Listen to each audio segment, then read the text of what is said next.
Hello and welcome to episode 25 of The Board Crew. That's right, we are a quarter of a century. Well, I guess a quarter of a century in terms of episodes. I am Deek, Daniel, and joining me is the man that hosts the podcast studio himself, and we can't often have the podcast episodes without him. It's Ben. How are you, Ben? I'm great. Thanks, Deek. Thanks for having me in your humble abode too. Now, I just very quickly, so I'm glad to be joining you on this episode because I just had like a mini early crisis that I'm not as tall as I thought I was. My wife just found out I'm in the 46.8th percentile of height. So I'm glad to be distracted by a podcast now. I was like, I thought I was average height by half my life. So let's talk about board games and get my mind off my height. So I'm going to be talking about... Actually, no, let's go to you. What will you be talking about today? I'm going to be talking about a classic game, Dominion. Oh, I'm going to be talking about Dune Imperium Uprising.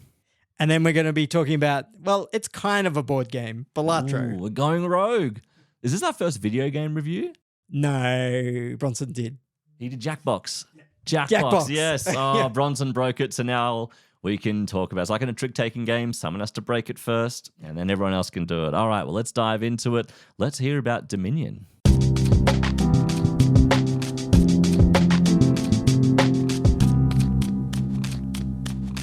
Okay, first up, we're going to talk about Dominion, designed by Donald X. Vaccarino and published by Rio Grande Games. Dominion is the first deck builder.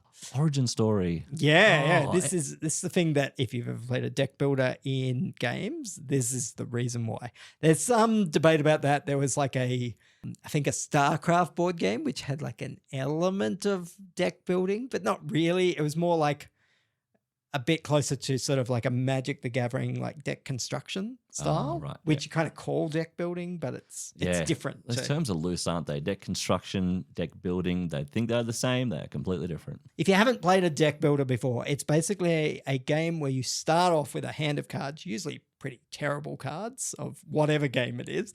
And then throughout the game, you add cards to that deck and sometimes remove cards, get rid of those crappy starting ones, and you play that deck and it gets better and better throughout the game. The deck is like your engine that you get to do stuff with. Mm-hmm. Dominion is pure deck builder.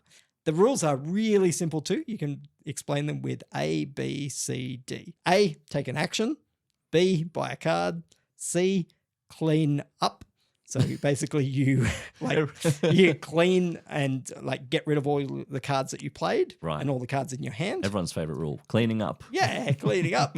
And then D, draw 5 new cards. Done. Easy. And then next person's turn, I guess. Yeah, that's the next person's turn. So the beauty in Dominion comes with all the different things that the cards do. So some of them might give you an extra action, or they let you draw more cards, or they let you buy more cards. Some of the cards are just points, which is obviously the thing that you need to win.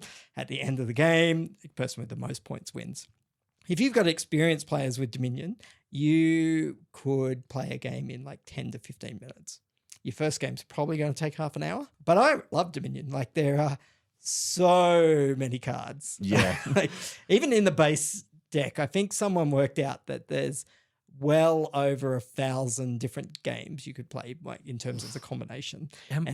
So how many cards roughly do you reckon? Like so thousands and thousands? You play with 10 cards in the market. Mm-hmm. There's base cards that you always have, which are basically money cards and victory cards.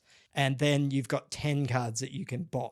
And so that's the thing about Dominion. Every game is different because the 10 cards that you can buy are going to be different. And the base deck comes with 25 different cards that you can take, and you're going to select 10 of those. So like the number of different 10 combinations you can make out of 25 is huge. That's what you meant by thousands of combinations. Yeah. Got you. Yeah. And because what those 10 cards are really going to change how the game plays drastically every single time, even though the rules are the same. There's then tons and tons of expansions. I don't know how many expansions I have to Dominion, but quite a lot. When do we have to call your financial advisor?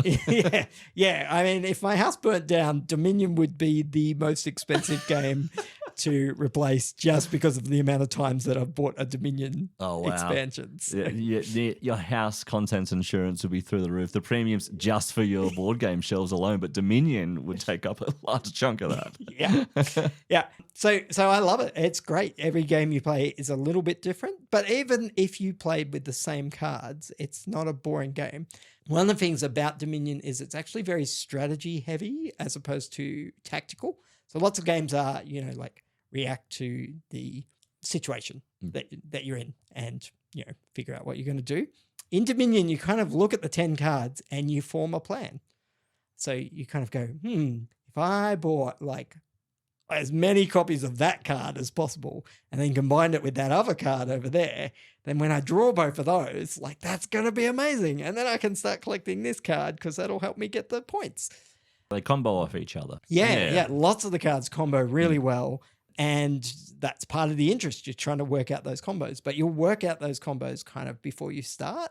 You're going to kind of go, well, this game, I'm going to buy those cards. And in one sense, it doesn't really matter what the person next to you is doing because changing your plan midstream is never going to work. But you will go, it looks like Deek's plan was better. Oh, well. I guess I won't buy 50 of those cards now. Yeah. And, sometimes people will start buying the cards that you want as well. And so there's a limited supply. But yeah, it's just really interesting. There is some reaction and other players will interact with you with sometimes attack cards and other stuff that forces you to do stuff. There's also cool cards in Dominion where when I do a thing, I get a big benefit, but then everyone else at the table gets a little benefit. So I'm like, do I risk playing this now? Yeah, just really great, really quick. Everyone's turns are super quick and you can just fly through it. So what is like the aesthetic, the theme of it? Is it combat themed? Is it merchant themed? What is it? Is everything themed? This is the joke if you've ever played Dominion. The art is horrendous. Wait, as bad as like Munchkin horrendous? Or? Like it's so variable. Occasionally there's a Dominion card that you're like, that looks pretty cool. But mostly it just... the theme doesn't come through at all. The theme of Dominion is theoretically that you're establishing your dominion over your kingdom. And the rule books are really funny to read because they like the intro to them explains why your kingdom has to, especially as you go into the expansions, why your kingdom suddenly needs this new kind of land that it hasn't got before. Yeah, right. Because, the king woke up one day and went, I gotta get that. It's not a theme game. Like this has basically, it's a card game and it tries to have this theme of like you're a fantasy kingdom and you're expanding and each card has a little thing on it. Like, you're buying a baker or a witch or or an estate or a province or like there's a baker and a witch in the same category. Yeah. Like, or maybe you're getting repairs or a rebuild or a trash heap or, etc. Okay. So you're going to just buy things that are going into your kingdom. So theoretically your deck is your kingdom, but I don't think that I've ever explained Dominion via theme. It's a mechanics game through and through. And that's what other games, lots of other deck builders, they all are theme-based. Dominion is pretty much, and it was the first one, it's a pure mechanic of deck building. There is nothing else here. If you don't like deck building, you're going to hate Dominion. It doesn't like deck building, though. I know a couple of people that hate Dominion. They're like, this is a soulless game with nothing but deck building. And it is. It's a soulless game with nothing but deck building. And off microphone, Ben said to me, and they're not my friends anymore. They know who they are. This is your last warning. Bill, I'm coming for you. All right. Well, Dominion, it looks extensive. I haven't actually played it. I love deck builders. What is really fascinating to me is just how well you've organized the box. You've got sleeves, you've got dividers. It's all fitting in one box. The box feels like something you'd pick up at the gym to try and get it ripped. It is heavy, but it looks like you've organized it well. You must have a lot of care for this game. Look, Jenny and I, it plays really well 2 players as well. As with most deck builders, it really shines well at 3 as well. We have this weird variation that we play called Dominion Speed Date that you can do with up to 12 people. Oh, right. And you set up 2 tables of Dominion and then you take your turn and then you move 1 seat to the left. And so you're never on the same table as one other person playing and they're your date. And at Right. the end of the game, you add your 2 scores together, and that's whichever team wins is the 2 that have the highest score. Got you. Okay, that's which a fun is way. it's fun when everyone knows how to play Dominion. Yeah. It's kind of Dominion meets musical chairs. And how many people in this speed date? 12, did you say? You can play up to 12. You got 12 friends to bring around to play. Yeah, That's the you hardest part. do need a few people to play it. And realistically, if you had any less than 6, you'd just play regular Dominion. I mean, you can play Dominion with 6 people if you've got any of the expansions, 2 to 4 with the base game. So, Sounds like a lot of fun. but shines really well at 2 to 3, I reckon. Gotcha. Dominion, the original deck builder. OG.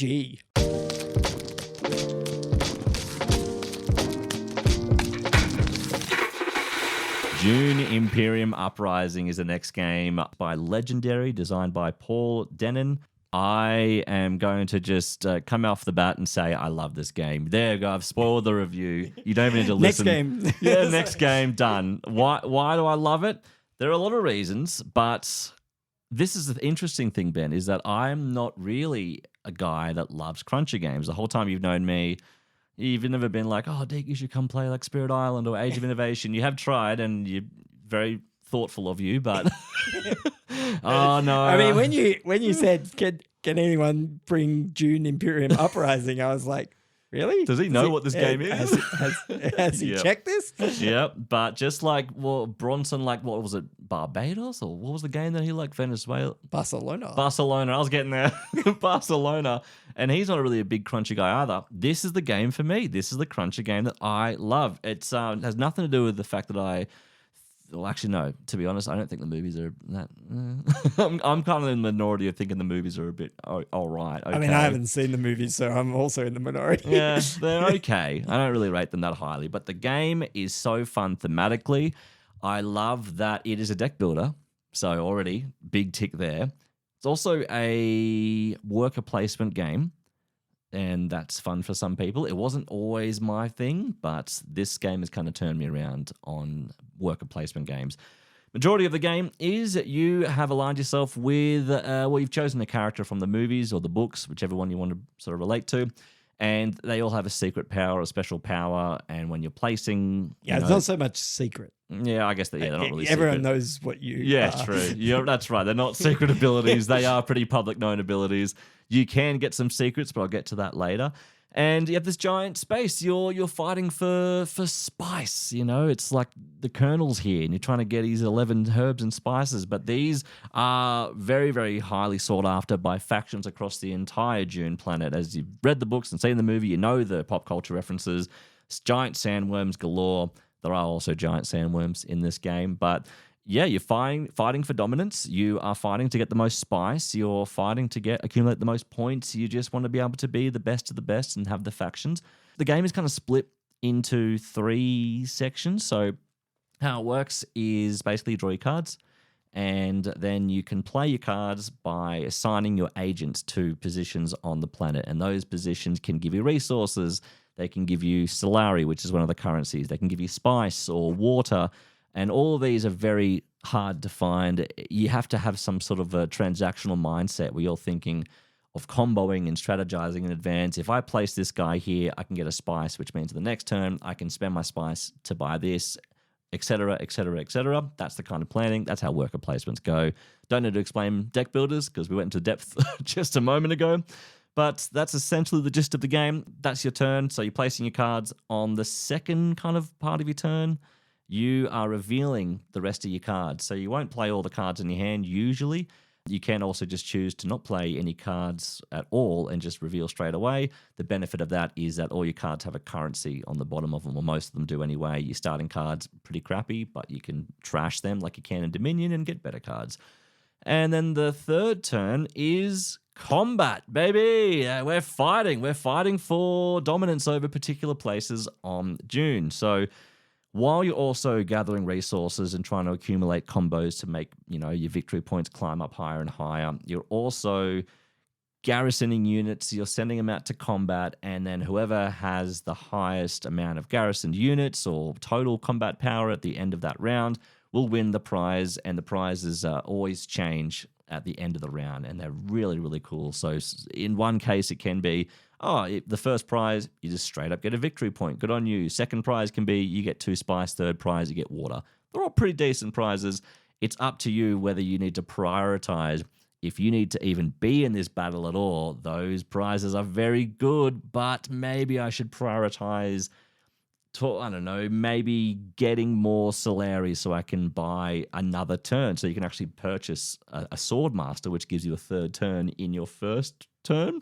I'm explaining this badly, and I think this might have been the difficult realistically, part. Yeah. you're not going to win every battle. So No. you have to pick which ones are you going in for. Yes, and part of the risk is as you start committing people, someone else might have chosen that this is the round that they're going all in, and there's nothing worse than going all in and coming second. Oh, yeah. And or third. Actually, worse than that is when you tie for second or third, because if you tie for second or third, you actually get the third prize. And if you tie for third, you get no prize whatsoever, no rewards, no benefits at all. But you touched on a very interesting and fun part of the game, is that there is some deception in this game. There's a lot of being sneaky, because you can have some cards called influence cards in your hand that you just purchased from putting agents out somewhere. You hold on to them. Only you have that information. So you're into combat, someone's got 10 units out there and you've only got 5. They're feeling pretty confident. Everyone's passing their turn. Yep, I'm going to win this battle. And then you go, haha, activate my trap card. And you place out a card that has 6 combat units, and suddenly you're now winning the victory. You've really blindsided everybody. That person has been deflated. Their ego is just on the floor, and you've won the battle, and you win the victory points, and it is such a great steal when that happens. I hate when it happens to me. I really hate it. I get so angry. I'm like, I was really banking on that win, and now I have no units. Especially in this one, because if you put a sandworm out, you get double the prize. Yes. But, yeah. I mean, if you miss out, that you've committed a sandworm, which are not easy to get, and then you don't get the prize you were going for. That's brutal. It hurts. Oh, it really hurts. And it feels thematic too. I mean, fighting for dominance over the planet of Dune. It feels like this big ego trip that you were maybe the Fremen or the Bene Gesserit or the Emperor, and you just feel like this power fantasy of, I've got this, I'm so strong. And then, nope, out of nowhere, they pull the rug from out underneath you and you're blindsided by it. So I love that aspect. Haven't even talked about how that you can align yourself with certain factions as well. So rather than choosing resources, you can play your cards to align with a faction like the Bene Gesserit, and they're all about being sneaky and getting those influence cards. Or you can align yourself with the Emperor, and you can get more army for those combat battles at the end of the round. Or the Fremen, who are good for giving you water. Water's so hard to find in this game. It's a sand planet. Of course, water's going to be hard to find. So everyone has their benefits. It's a very strategy-heavy game. When I played this with 3 other players at our last games night, I spent like maybe 40 minutes, maybe even up to an hour explaining everything. And then during the game, I had to keep saying, oh, sorry, also this. Oh, actually this as well. And that kind of soured the experience for them at the start towards the fact that they were like, oh, yeah, I guess this is all right. Yeah, I'll keep playing. But by the end of it, oh my gosh, they were having so much fun. Or at least they were saying they were having so much fun. The combats, we come back to the combats and everyone was just cheering, I play my trap card, I'm going to win this. And everyone was having a blast then. The people I played with said, look, they liked it. Tony, who was on the podcast, obviously, he said when he first played it, he just did not like it. He didn't gel with him. He'd played Dune Imperium. Yes, I should also state that this is a sequel remake.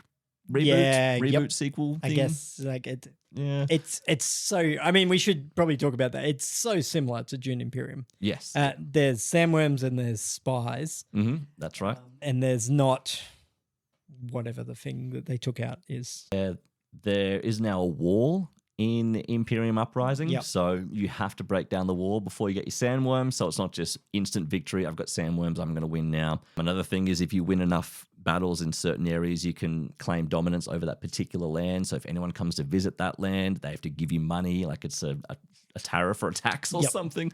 Really, really great. There's a lot of incentives to want to vie for that. Just have so much strategy in this game.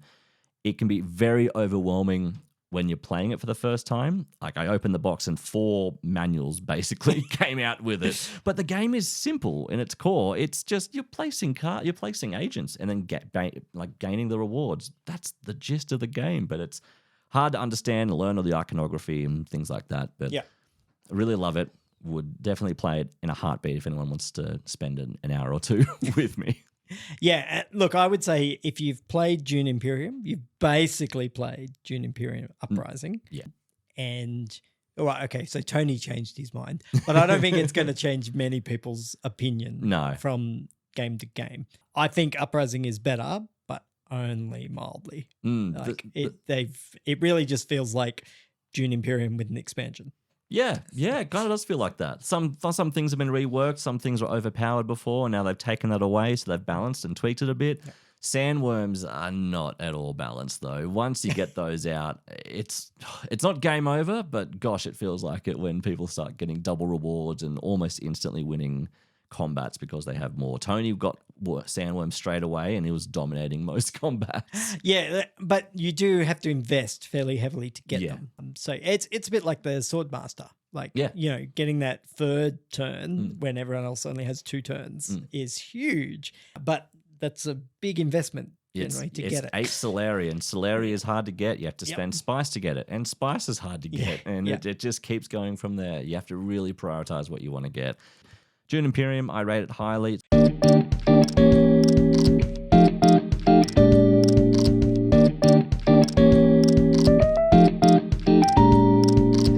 All right, final game we're talking about tonight is Balatro, which is not a board game. What? It's, yeah. We did spoil that in the start. Yeah.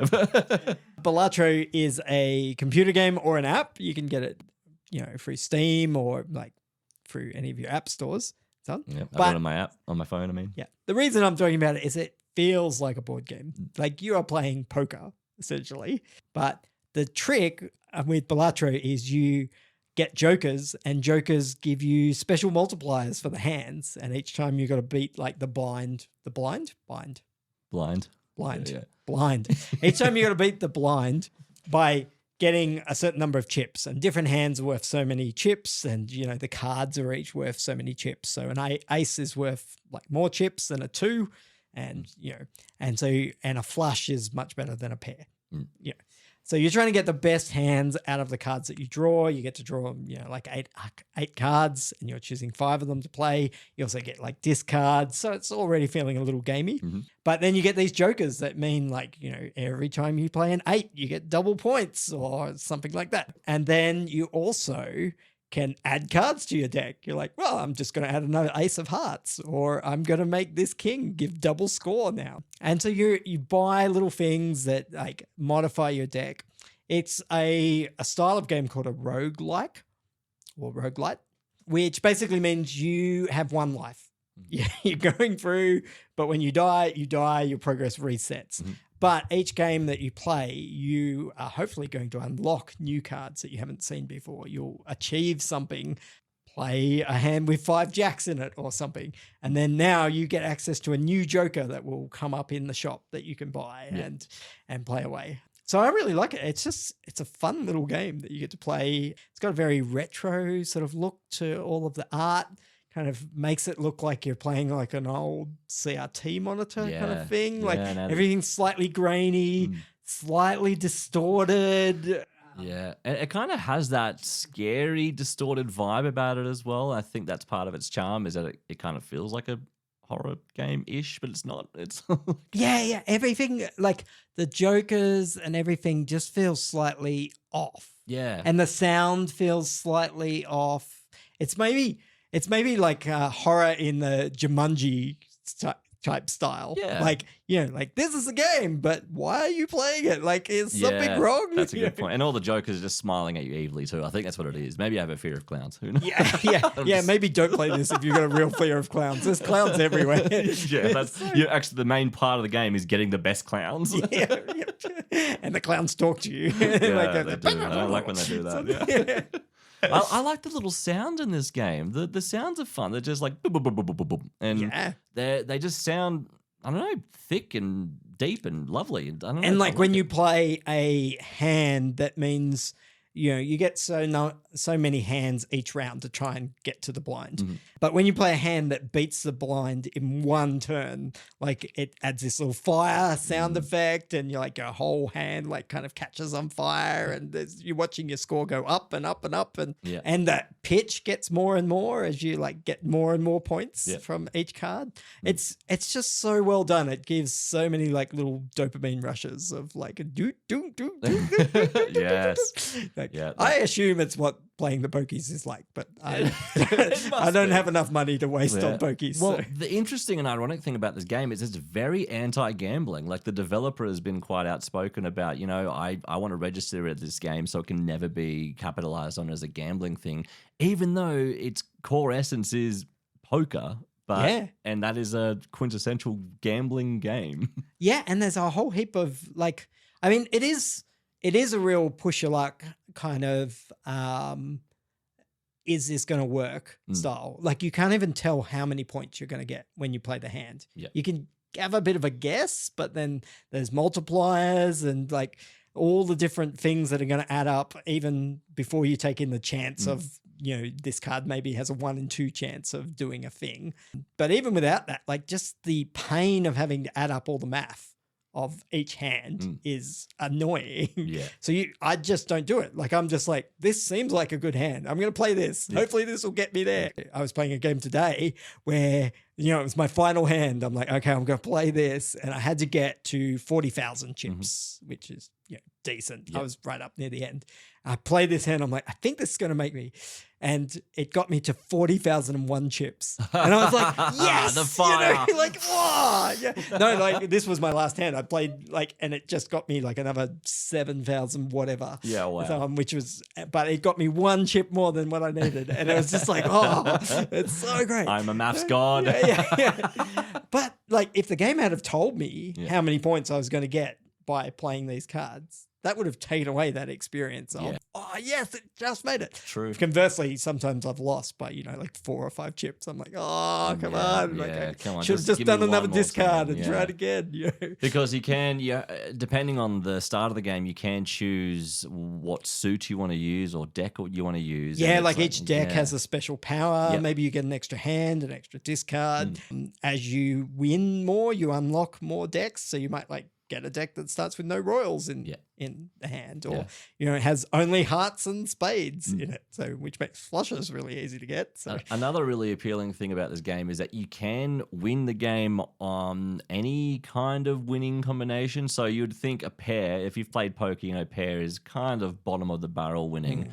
And you can make a dominating kind of hand. You can beat the game just by always choosing pairs. If you just rack up those combos, if you get jokers that say every time you play a pair, you get a 10-time multiplier, and you just keep smashing those, you're going to smash through the game. My mistake when I first played was I always went, straights and flushes. That's going to get me through the game. And it just was so hard because I was focusing on straights and flushes and I wasn't racking up the right combos because my combos were like, every time you play a 7 of clubs, you're going to get a multiplier, but I was only getting flushes of 5, 4, 3, 2, ace and things like that. Yep. So you really tailor it to what you want to play, and also, well, no, actually, that's a lie. You don't tailor it to how you want to play. You tailor it to what the jokers are out in the shop. If there's a joker that's, telling you to go, you get more points for 3 of a kind. You go, no worries, I'm doing a 3 of a kind build until I have to change direction halfway through. Yeah, and then you can, as you win more, you can start unlocking harder challenges and stuff with, extra penalties that you start off with, etc. Hours of entertainment in Balatro. I highly recommend. It's hey, I'm reviewing a solo game. You are yes, Ben's done it. But I play lots of solo stuff on computers and most single player games. I think Look, if you like playing apps and stuff, but you're also a board gamer, then I think this is so board game adjacent. Like.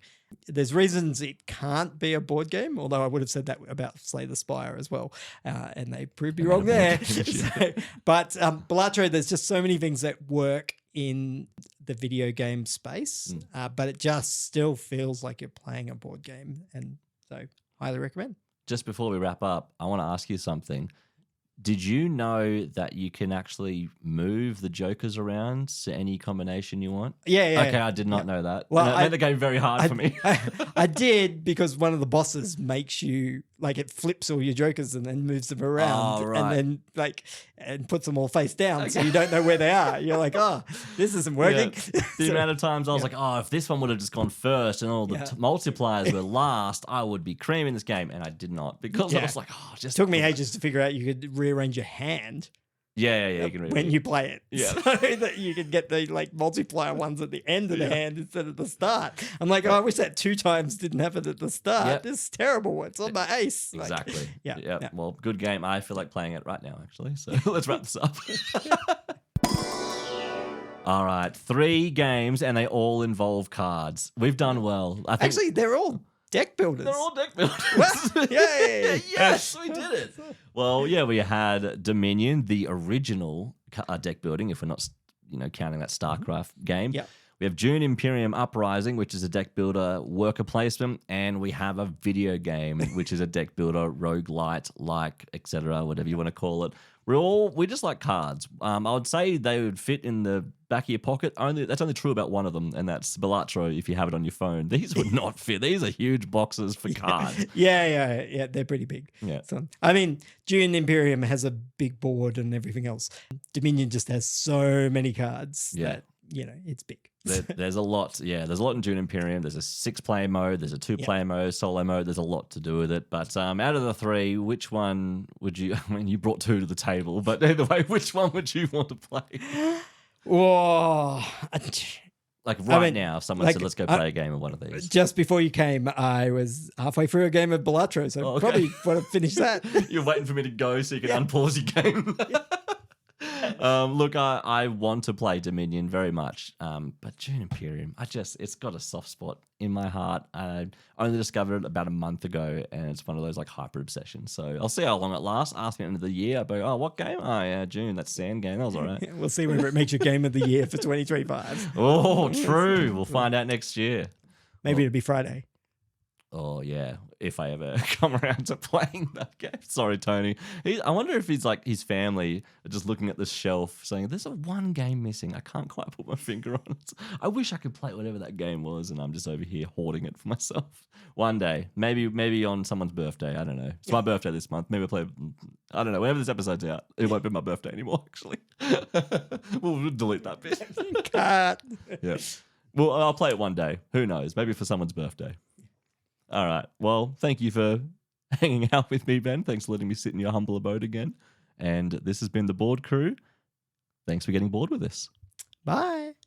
And this has been the Board Crew. Another pretty good episode, I reckon. Either way, you can always continue the conversation by rolling over to our socials. Perhaps leave us a review. Thumbs up, thumbs down, we'll take it. We want to make our content even better for you.